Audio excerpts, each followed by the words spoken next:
on the roof and thing. I'm just going to muck around with a couple of little bits. No, I better not, because I'll screw it up. Sorry, so I've gone like, what's this? Is this panoramic landscape, whatever this is, or I don't know what they call it, but I want to get it so I don't blot out my face with the, so let me just adjust myself accordingly. Right, sorry, I was doing a little brew review earlier and my battery went dead. So, right, we've got one person, right, let's have a look.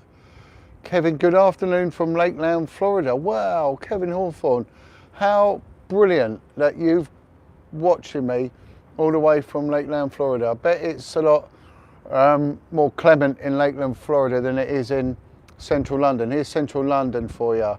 Let me just show you, there's London. There it is, London in all its splendour and glory. Right, I've got an itchy back. You know, there's London. Look at that, the metropolis. South Africa, well, it's getting better and better. South Africa. Can someone from the ice wall in Antarctica get in touch with me? I'm from Blackpool, there we go, a look closer to home in Essex. So thank you so much. You're more of what the UK needs. Oh, thank you. Shropshire, beautiful county, Shropshire. Lovely, lovely county. I went there a couple of times. It's gorgeous. Did you see the post that Elon Musk reposted your interview? Yeah. Elon Musk apparently has reposted my interview. I've never reposted anything of his. So 1-0 to me, eh? And Finland. Hello, Finland. Wow, this is God, this is good, isn't it? Right, so where are we? Let's do some updates, shall we? Because I'm watching from Ireland. I'm coming out to you I'm going to Northern Ireland, and then I'm going to Era. So yeah, so that's that. South. Oh, great. So sorry, I don't like this. This how it is. This I'm going to tilt that and sort of give it a bit of a David Brent pose like that. So anyway, what has happened? Well, a lot's happened, isn't it? You know, I never expected it to go the way it went, and now this thing with the mayor. And why did it happen? How did that come about? Well, as those who follow me know, that I've been speaking, shouting, screaming, campaigning along this narrative for a very, very long time. My narrative hasn't changed, so why now the national media deem it acceptable to broadcast it, I don't know. I have no idea. Maybe timing is everything, who knows? But they've had all this. Every single mainstream paper has known who I am, and they've deemed it not worthy. The Guardian wouldn't believe me, so the Guardian refused to believe me, right? The Sunday Express did do something, that the Daily Mail won't touch anything to do with child abuse. The Sun newspaper would rather put on posts about Liam Perrin's Worcestershire sauce than they would about trafficking. So the Sun spent a long time with me and then decided not to put nothing out. I don't know why. Why would the Sun do that? And the journalist was a really nice guy as well, so why the Sun has done that. The Daily Star, they've done little tiny bits on me, but nothing major. You know, I've had a bigger coverage in sort of Canal and Narrowboat monthly than I have on from this. But anyway, so it looks like the Express may have an agenda, an anti-Mr. Khan agenda, but then again, that's not uncommon, is it? Really? So many people are fed up with this guy. And what really pushed it over the edge wasn't so much what I was talking about regarding, you know, they call them grooming gangs, GGs and all this sort of, you know. It's, oh, I've got an itchy foot. There's flashes of light over there for some reason. Who knows what's going on? Right, I'll move over there if that happens again. But it was when I watched that video with, what's the lady's name? Is it Susan Hill? You know, the Tory minister from the Select Committee, who was giving Mr. Khan a grilling regarding the lack of acknowledgement of these grooming gangs, and he's like, what are you on about? I don't know what you're on about. What got me, it was his puerile, pathetic, puny attitude towards the most serious of topics. And he was doing what is known as a seminar in semantics. He was playing really immature word games with an intelligent, decent woman who just wants answers on behalf of the vulnerable. And he deemed it necessary to act in that bollocksy manner. Now, if we were to break this guy's character down, because she started talking about sex gangs, grooming gangs, he couldn't even say the word sex. He seemed to then revert into this traumatized child the moment that was mentioned. So I would say that there is an emotionally damaged man there. And then to behave in that immature manner, is that befitting of a man who is in charge of our metropolis and the most ancient of police forces? No, it isn't. This is serious stakes here on a serious topic with a serious game. And he is just acting like a petulant little moron. And it got me. And I'm thinking, how dare you play these stupid games with people's safety? It enraged me to the core. And that's why you saw this enraged man that was Jon Wedger on that video. And it needed addressing in the sternest of manners. And of course that has sort of lit a fire in the hearts of quite a few people in this country. And it's gone viral, and rightly so, because this man is not putting the attention where it's deserved. They all knew about these gangs. How dare Haringey Council come back with a retort that they were unaware? Haringey Council, please send this to them.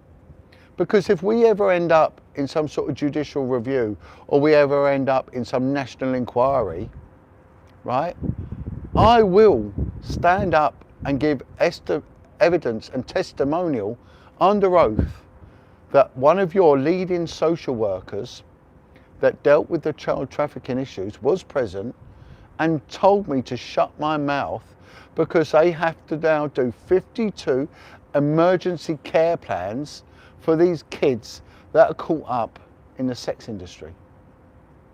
And then her other rationale was that because they were out making money from this, that they were calm and weren't coming to notice, so it's better that they continue. That was Haringey's lead voice on that. So don't come this bollocks, Haringey Council, that you didn't know. You, like all the others, frustrated the work that I was proposing and doing, causing immense problems for myself, but also for the poor kids that were caught up in this, and nothing else happened. So don't come this, man. And like I said in that video, myself, Lenny Harper, Mikey Veal, and other whistleblowers from the care industry, social services, and health service, right? We will not be proved wrong because we stood up and we spoke the truth. So cross-examine us, denigrate us all you want. You know, Sir Dick Khan, right? You can turn around and class me as malicious and being influenced by the far right all you want. My stance has been clear from the very beginning of this. I give not one toss for the right, for the alt-right, for the left, for the middle, for the up, for the down. It means nothing to me, niche, nada, nothing. I don't care. I'm not involved in the politics of it, and I never have been. And I've made that very, very clear from the start, right? And I even made that clear to Camp Tommy Robinson that I'm not getting caught up in the politics of this, right? They know where I stand on this, and I'm not rubbishing anyone here in saying that. This ain't about politics. It's about the safety of children. And I care not for the race, religion, ethnicity, or gender, or whatever these kids. I don't care, right? They're all God's children, and they're all deserving of our protection as adults. Right, that has been my stance from the start, and it will not change. And if Sadiq Khan is exposed, and if the Metropolitan Police and other institutions that are being paid, right, hand over fist to protect the children, have not done their job and will be subject to an inquiry, dismissal, and maybe investigations for malfeasance in a public office, do you know what? So be it. So be it. Good. You should have done your job. You should have done your job. Everyone has a perk in their job. Everyone buggers off early. Everyone might nick a bit here and nick a bit there, a little bit of overtime or whatever. They might do it. Do you know what? Are we really bothered? That's called picking low-hanging fruit if you go after them people. But when they deliberately ignore the premise of what they're about, and that's protecting the vulnerable, they can F off the lot of them and take what's coming. And they can. And I've stood my ground and I've weathered this storm for 20 years, 10 years publicly. And if it wasn't for the bravery and the brilliance of Billy Maloney and people like Brian Gerrish, who actually did give me the platform and did promote and back me, right, I'd have never be where I am now. And I wouldn't have had the heart or the safety or the tenacity to carry it through to where I am, or even the education, because working with Billy was an education, it was an apprenticeship. And I'm deeply, deeply indebted to him for that, and I love him for it. And good on the UK column for really saving me, putting my testimony out there, and really they protected me. So I will thank you, Brian Gerrish and the UK column, for doing that. The mainstream media didn't do that, you know. Maybe some of these people that have gone out to become, I don't know what they might be, whistleblowers or whatever, I think they tend to idolise the limelight a bit too much and forget what they're really there for while they're there. They're not there for fame, and they're not there for notoriety, and they're not there for a good time. They're there because they spoke up, and sort of really they need to remember, you know, the inception of all this. So it's just beginning, and my narrative won't change. All those who follow me through all of this, they've seen what I've done. They've followed my walking, my swimming in the cold water, my going on the streets. You know, I was doing these podcasts in the streets, no protection, no nothing. I went out there on my own. You know, every now and then someone might chuck me 20 quid, but I never made a living out of this. Never, never. I raised money, and there were some expenses that went out on the early days, the very early days. But for the last, I don't know how many years now, can't even remember now, 6 years or something. No, there ain't been any of that. And I've spent probably in the tens of thousands out of my own pocket for this, you know. And anyone I ever interviewed, the one thing they always got was a couple of pennies in their pocket. And I kept in touch with them and spoke to them, you know, and many of them I'm still in touch with to this day. There's been a few fallings out along the way, but that's life. We get that everywhere, you know. But we stood firm, and our narrative never changed. But only now when I realise the enormity of it, and this is what is upsetting me, right? Why have they never picked up on the enormity of this and seen a story in it and run with it a long time ago? Never.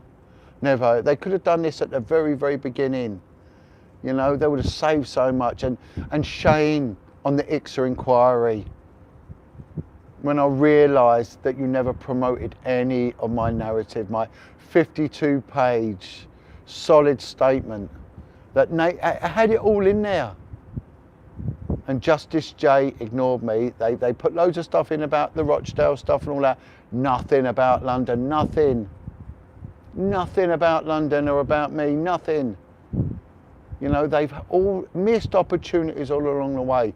But really, the blame has to lie with the Metropolitan Police. It has to, because they could have done something about this. They knew about this.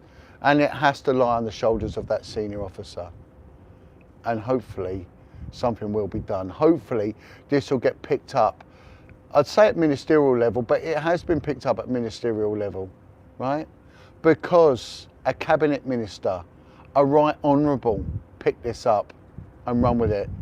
A man called Mike Penning, the Minister for Policing and Crime, he picked this up right? And he took this to the Home Secretary, who at the time was Theresa May. And bear in mind all the missing files with Theresa May, and what did she do with him? She sacked him from his position, sacked him, and told him, stay away from Jon Wedger, he's trouble and a conspiracy theorist. There you have it. So they knew. The reason this is so different, right, is your Kashmiri minicab driver can't really affect national politics and maybe international politics. But these kids on the streets of this, and those who are involved in pimping them out, right, and the clients, right, because some of them went right to the top, that will, and probably did, affect the political scene. And we found things like that out because of the Dolphin Square Neon guest house that it did. It caused chaos with them. And it's one of them old adages, if you don't look for it, you ain't gonna find it. You know, if you want gold, you've got to dig for it. And I sort of did dig for that gold, right? And now it's only starting to glimmer. But we've got to remember who the real heroes are.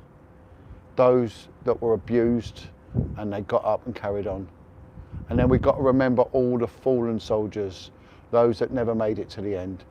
Those that, because of the trauma, the anger, the bitterness, the abandonment, the rejection, and the lack of love, took their own lives, either instantly or prematurely. The drug addiction, the wasted years in prison, the kids taken into care because they can't parent properly, the domestic violence, whether they perpetrate it or receive it, the inability to hold down a job, the inability to hold down a relationship, the inability to give love because of what was done to them. That's the true price of all this. That's what we've always got to keep our focus on. And we must be sharing these videos. There shouldn't be people saying, who's this Jon Wedger guy? Who is he? We don't know him, never heard of him.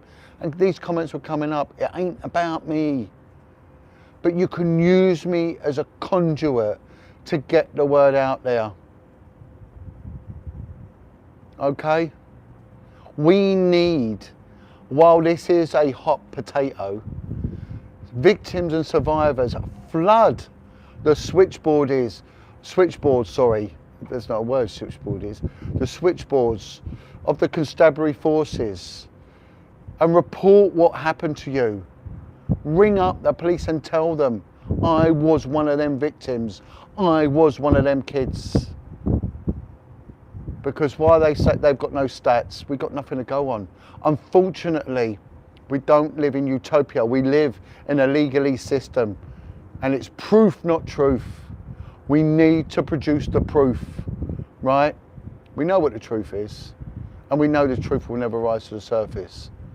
Not while we're alive anyway, right? Right? Mr. Efford, you have to, don't you? You always have to. Switch border terrier. What's... I don't understand. Yeah, anyway. Yeah, that's put me off, that hasn't it? Right? But inundate them and give them the real stats, right? And make them do something. This is a joint effort, you know? So what's the future? Well, it's moving now. It's moving. And this ain't about kicking out an inept mayor. He needs to go, of course he needs to go. He needs to be out. And by popular demand, we shall get him out, because he shouldn't be there. But what do we replace him with? We need someone who's going to put children first. And the legal system that they inherit, that they'll be in charge of, all them constables under their oath, right? They need to be tasked with solid, proactive child protection investigations. That's what they need. All right? It's ain't about the Patriots or any, I don't subscribe to any of that, right? I'm on about doing what is right, whether it's left or whether it's right, whether it's in the middle or what, I don't care. But we need the right person there for the right thing. It shouldn't be about them or celebrity status or going on the TV or Strictly Come This or Big Brother or whatever. It shouldn't be about that. When you take that position, you are there as an ambassador for your people. and every lion protects his cubs. Otherwise, you're nothing more than a pussycat, you know? So let's see what happens. I've got national media sort of on my case now, and I've got radio interview coming up and all that sort of stuff. So I really don't know where this is going to go. But my narrative's the same, you know. You can wake me up at 4 in the morning, you know, or catch me on an off day and I'll still say the same thing. It won't change. It's as simple as that. And I can back up my claims, and I have backed up my claims. So, you know, that's how we go. All right. So, listen, like and share my stuff. I've got 40,000 followers. A couple of years ago, I had 75. Right. Just like and share and get other people to subscribe. However it does, get them numbers up there. So when I do put these things out, it gets to an audience and it gets out there. I don't get any monetization because I say grooming gangs, pedo, rapists, Satanist, and all that sort of stuff that you're banned from saying. And I say it constantly. Just rolls out. So they ain't going to give me a penny for this, but it ain't about that, you know. But I have a Patreon site, Jon Wedger Patreon. If you want to put £1 in every month, please do. It goes a long, long way. It certainly does. And it can buy me a new cup for my brew with a beautiful view. But that's not why I do it, you know. And get these viewers up there, get them up high. Let's get it so when I put stuff out there, it really does travel. It really does, you know. And we'll get some. I'm trying to read some of the comments. Some are a little bit going on about race and all that, you know, and all that. Yeah, whatever. Look, I've gone on about the Pakistani thing before. John, you can change the wordings and get monetized. You need everything, every penny. Yeah, I get that, Vivian. Yeah, watching you for years. You're one of few kids. That's really nice. Thank you. Patreon, yeah, Patreon site, Jon Wedger at Patreon or whatever it is. Go on there, and you can give me £1 a month, and it goes a long, long way, you know. Thank you. So, Ninja is peak. It really. Yeah, I don't. Sorry, some of these. Hello, Aaron Vincent. Hello. So anyway, so that's a bit of a rant today. It's a bit of a, as you can tell, the passions are high, and you know, and the fight is on. The fight is on, and let's go for it. You know, while the momentum's there, and the heat is on, we got to move forward. We got to keep going. We got to, but we all need to be speaking out now. You know, Khan, Starmer, all them need to know there are survivors out there, and that this city has had more than its fair share of grooming gangs, because it has, right? And why don't we know about them? Because the old Bill do soddle about them, because the newspapers don't put out my statement, because the ICSA inquiry didn't put out my statement. They put out the one for Greater Manchester, didn't do mine, right? So we need to share it, put it out there. Send it to your MP. Tell your MP, Johnny Wedger's been talking about this. So Sadiq Khan is talking nonsense. He's been on about this. I want you to raise this at Prime Minister's Questions Times on a Wednesday, right? If every MP rose it, brought it up, put it out there, you know, it would be adjudicated on. So write your MP and tell him, okay? You need my help with money to pay your house rent. Well, I'm not a bank, my brother. What's happening? So if someone wants to pay Sunday Lewis's rent, then please get in touch. John, I stand with you. Thank you so much. What happened to the judge, Asian guy who tried to save that kid? To the judge, that don't make any sense. All right. Anyway, thank everyone. And you know, the comments I saw on the video that went out, and people have sort of said, yeah, John's been doing this, and thank John, and well done. That really, really meant something, because it knew that when I did this, I wasn't alone. I wasn't on my own. And you know, sometimes when you stand there and speak out, you are on your own. It can be a very, very lonely place. So, you know, I bless you all. But there we go. There's London in its entirety. It's we're now in the throes of winter. Look, it's now the cold times are coming. So please like and share, get the subscribes up and everything else, and get it out there, send it out there, let your MP know, and Jesus is Lord, of course, and that's it. And remember, Jesus is Lord. He is our Saviour, and it's only through Him. Anyway, God bless every single one of you, and God bless Switch, the Border Terrier from Dylan Efford. Switch, the Border Terrier. London, greatest city in the world. Amen. Amen to that. Right, going to come off now, but please like and share.